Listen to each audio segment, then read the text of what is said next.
मेवाड़ मुकुट और महाराणा प्रताप का इतिहास भारतीय गौरव का प्रतीक है। महाराणा प्रताप का जीवन संघर्ष, त्याग और देशभक्ति से भरा हुआ है। उनके जीवन की कथावस्तु और उनके साथ जुड़ी घटनाएं मेवाड़ मुकुट को और भी महत्वपूर्ण बनाती हैं। आइए विस्तार से जानते हैं इन्हें, महाराणा प्रताप और मेवाड़ मुकुट का प्रतीकात्मक महत्व। मेवाड़ मुकुट को ईश्वर भगवान एकलिंगनाथ का प्रतीक माना जाता था। महाराणा प्रताप ने हमेशा इसे एक जिम्मेदारी और सम्मान के रूप में स्वीकार किया। उन्होंने इसे व्यक्तिगत संपत्ति नहीं, बल्कि राज्य और धर्म की रक्षा का प्रतीक माना। हल्दी घाटी का युद्ध 1776 पृष्ठभूमि। मुगल सम्राट अकबर ने मेवाड़ को अपने साम्राज्य में शामिल करने के लिए कई प्रयास किए।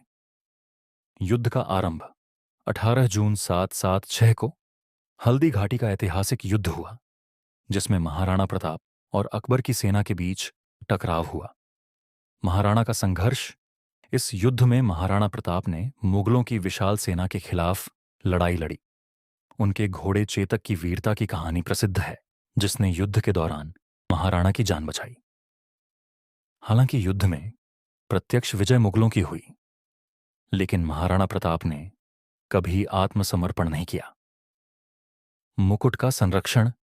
इस युद्ध के बाद भी महाराणा प्रताप ने मेवाड़ मुकुट को बचाए रखा और इसे अपनी स्वतंत्रता का प्रतीक माना।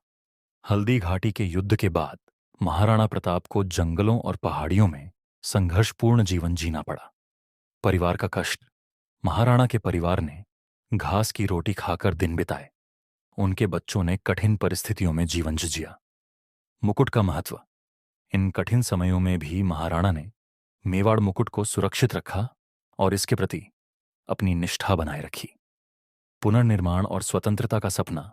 महाराणा प्रताप ने मेवाड़ के खोए हुए किलों को पुनः प्राप्त करने के लिए संघर्ष जारी रखा। छावंड को राजधानी बनाना। उन्होंने छावंड को अपनी राजधानी बनाया और वहीं से मेवाड़ की रक्षा का काम किया। गुरिल्ला युद्ध तकनीक। महाराणा ने मुगलों के खिलाफ गुरिल्ला युद्ध का सहारा लिया और अपनी भूमि का बड़ा हिस्सा पुनः प्राप्त किया। 5. महाराणा प्रताप का अंत और उनकी विरासत। 1997 में महाराणा प्रताप का निधन हुआ। उनके निधन के बाद भी मेवाड़ मुकुट उनकी स्वतंत्रता, वीरता और त्याग का प्रतीक बना रहा। उनका सपना था कि मेवाड़ हमेशा स्वतंत्र रहे और उनके उत्तराधिकारी इस परंपरा को जीवित रखने में सफल रहे। महाराणा प्रताप के साथ क्या हुआ और क्या नहीं हुआ। उन्होंने अकबर के अधीनता को कभी स्वीकार नहीं किया। हल्दी घाटी के युद्ध में वीरता का प्रदर्शन किया। अपने जीवन का अधिकांश हिस्सा जंगलों में बिताया। गुरिल्ला युद्ध तकनीक का सहारा लेकर मेवाड़ के किलों को पुनः प्राप्त किया।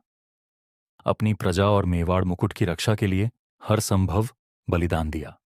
उन्होंने मुगलों के सामने आत्मसमर्पण नहीं किया। अकबर के साथ किसी भी प्रकार की संधि या समझौता नहीं किया। अपने आदर्शों और सिद्धांतों से कभी समझौता नहीं किया। अपनी मातृभूमि को कभी पराजित महसूस नहीं होने दिया, चाहे परिस्थितियां कितनी भी कठिन क्यों ना हो। महाराणा प्रताप और मेवाड़ मुकुट की कहानी एक अमर गाथा है।